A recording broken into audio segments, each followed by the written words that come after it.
My name is Kelly Hoover, and I'm about to read you my my children's book that I have written, and it's entitled "Kell Bell Made a Wish." Today is Kell Bell's first first day of school, and she and she's wondering how things will go after facing a challenging change in her life. This story is inspired by Kelly Hoover's real life experiences and words. Hello, my name is Kelly Hoover, but my friends call me Kell Bell. I was born with a vision impairment called retinopathy of prematurity. It is an eye disease that can happen to babies that who are who who were born too early. I I guess I was in a hurry to get here. My eye disease affected me at the age of 7, so for 1, 2, 3, 4, 5, 6, 7 years of my childhood, the world was clear, bright, and vivid. I can still see the beauty of the world in my mind. I remember seeing the brightest red apples hanging from the local orchard trees. I can still taste the sight of the sweet, mild flavor and light crispness of its beautiful red deliciousness. In my backyard, I remember running around the fresh cut green grass. It was surrounded by a dark brown fence with thin, wide slats. I loved to look between the slats and spy on my neighbors. In my backyard, I had a swing set. The swings hung from a chocolate colored brown wood frame. One swing was grayish blue and the other swing was lime green. Some days I would swing from sunup to sundown. One of my favorite times to swing was at night. I loved it. There there was something magical about moving through the air while looking up into space. I loved seeing the Big Dipper, the Little Dipper, and the round white glowing brightness of the moon. One night, as I was swinging under the dark, glittery sky, I was lucky enough to see a shooting star. It was cool seeing the trail of sparks flowing behind it like a magical tale. It reminded me of the 4th of July and watching watching someone throw a sparkler in the air. As I watched this beautiful bright show dance against the dark lit tapestry in the sky, my mother yelled, "Cowbell, it's time to come in." So I quickly made a wish. Woohoo! That night, as I laid in bed, staring at the moon, lit shadows cascading down the walls like a mysterious curtain. I smiled because Kell Bell made a wish. When I woke up the next morning, I realized that something was different. The bright yellow sunlight that would shine through my window to wake me up in the morning had faded into darkness.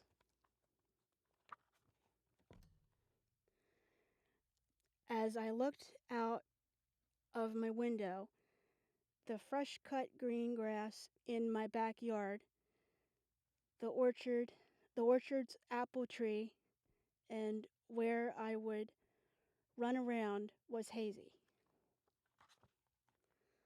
My neighbor's dark brown fence with the slats for me to look through and spy on them. You remember that the fence I told you about, don't you? Well, it was now blurry. The swing set that hung from the chocolate colored brown wood with a grayish blue swing and the other lime green swing was now dull and dim. The swing set was the swing set that I loved to swing on from sunup to sundown made the sun and moon look like one. My bright, vivid world was going dark. It was going dark, but not in the swaying under the stars fun way. It was going dark with fear. The only thing that kept my kept me calm is remembering seeing that shooting star. I smiled because Kell Bell made a wish. Losing my eyesight was frightening, but but starting the first grade terrified me. If I could not see, how would I find my way around a new school? My mom told me that the school had a cool swing set. How would I know if the swing set was cool? But most importantly, how would I make friends? I could feel the warm tears run down my face as my darkness felt scary and cold. My first day of school, I was given a one-to-one assistant to help me move around the halls.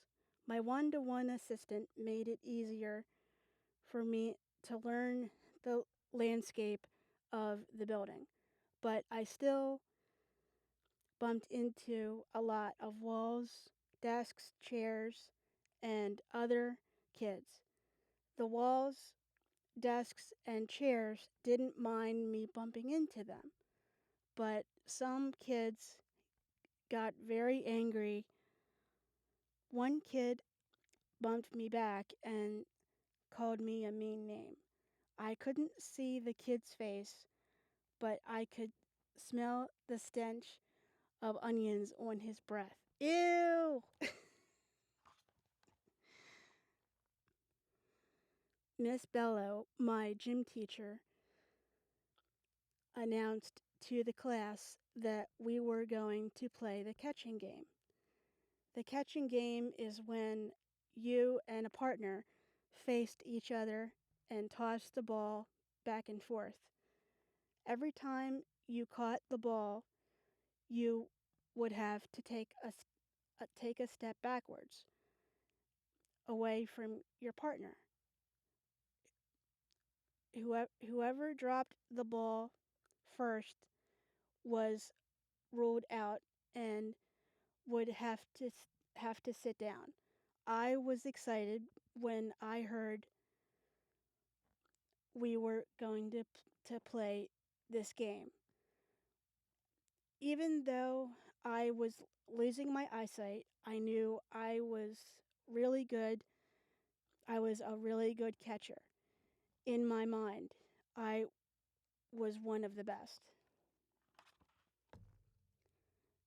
Miss Bello divided the class into pairs. I could hear some of the kids cheering because they were happy with their partner. Miss Bello assisted assigned a kid to to come stand in front of me as my partner. I couldn't see the kid's face, but I could see his silhouette. I could also smell a strong stench of onions. I began smiling ear to ear. Miss Bello gave me the ball to start with first. The ball was squishy and foam. I could feel how the covering of the ball was was flaking. I could feel little tears in the ball and and small craters. I imagined myself holding the moon in my hands. It was the same moon that I saw while looking up into space and seeing the Big Dipper and the Little Dipper. I it felt like a round white glowing brightness in my hands. Onion Boy didn't know it, but he was going down.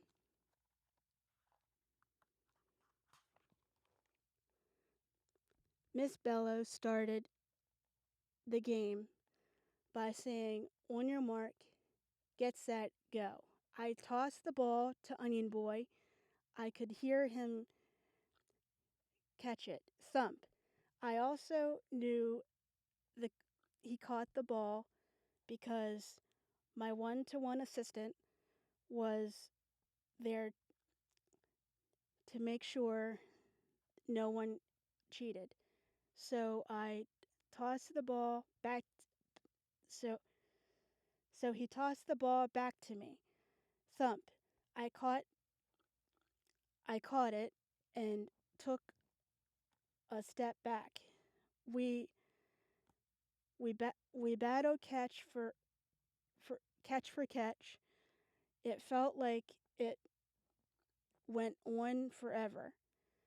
I could tell that there was a lot of distance between us because he would yell yes every every time he caught it, and I couldn't smell onions anymore.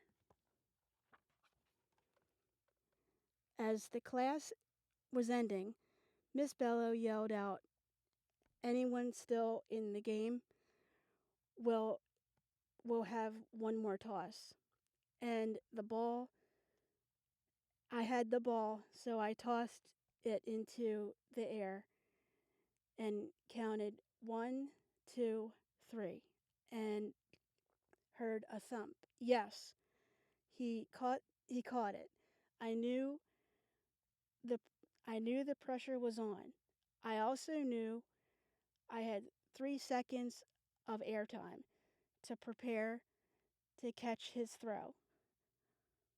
My hands were shaking and sweaty.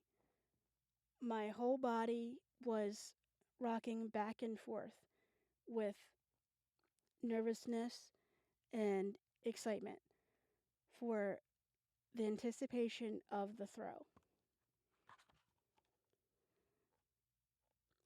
By this point, everyone in the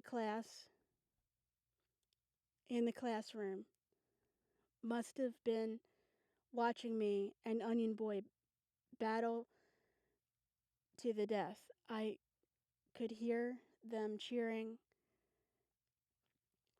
Kelly, Kelly. So I, so I zoned in and focused my attention on the catch. My one to one said to me, Kelly, he's throwing it right now. So I waited and counted 1, 2, and then, oh no, could it be? Was my timing off? Did did I count too slow? Because the ball was already hitting my hands. What a nightmare. Am I going to fail in front of all of these kids? What is everyone going to think of me? I'm never going to make friends. This feels this feels worse than losing my sight. My world was dark again. I thought I had 3 seconds to get ready. I thought I had 3 seconds to win the game. I thought I had 3 seconds to prove that I was just as good as everyone else. This isn't the way I envisioned it. One of my darkest moments was here. The ball hit my hands, boom, and it bounced upwards and hit my forehead. It ricocheted off of my forehead, hit my right shoulder, and then bounced to the darkness of unknown. I scrambled and scrambled to find this round object within the air of blurry space. I began to feel scared and worried that my nightmare was coming true. As the sun shined through the windows of the gym, I could see the silhouette of something r- round round shooting across my vision. Could it be? I was I lucky enough to see 2 shooting stars in my lifetime? Even though my vision was impaired, I could see a trail of sparks flowing behind the object, like a magical tale. As I watched this beautiful, bright, round object flow across my mind's sky, it was it was like a moment frozen in time. It was a beautiful show painted against the cloudy sun lit tapestry of the gym. This is when I heard my mother say in a faint voice, Kell Bell, it's time to come in. So I quickly remembered my wish the wonderful from that wonderful night. I know some of you are wondering what I did wish.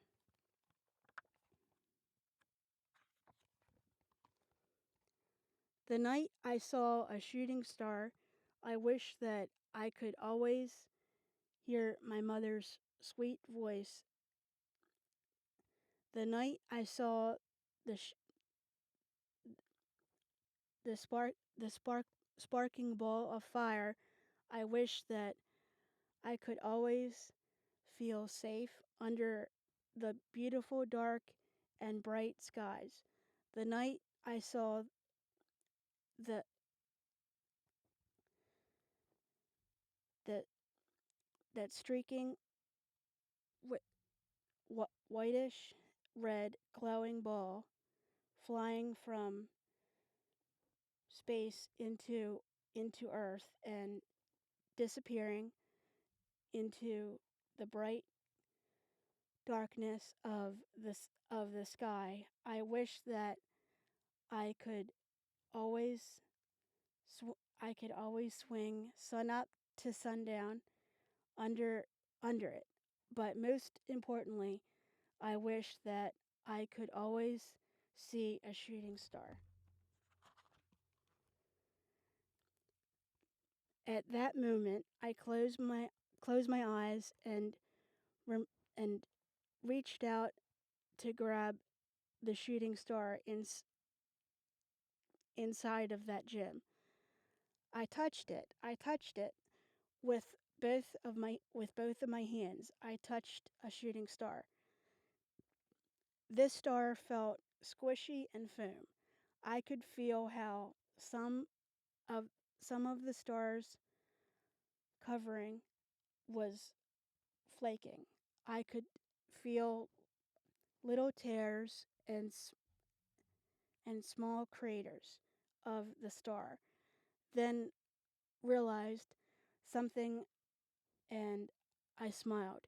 This was no shooting star. This was the moon.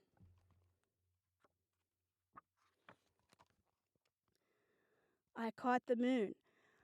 I I know I caught the moon because I could hear the whole class cheer. The cheer sounded like thunder. I could feel like like the cheering sound's vibration as if I were standing inside of a concert speaker. It it was incredible. I could see the the reflection of myself in my mind's eye. I was a shooting star.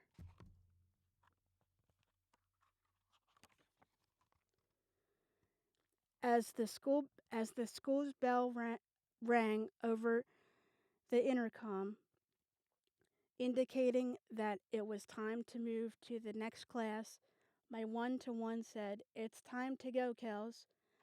As I walked through the hallway, kids were tapping me on my shoulder and saying, "Great job, Kell Bell." When I walked into art class, someone scurried past and bumped into me. I couldn't see the kid's face, but I heard his voice, and the voice said, "Sorry, my bad. By the way, you're awesome, Kell Bell. My name is William. You can sit next to me in class." I began smiling from ear to ear as the voice traveled away from me because my my new friend my new friend's breath smelled like onions.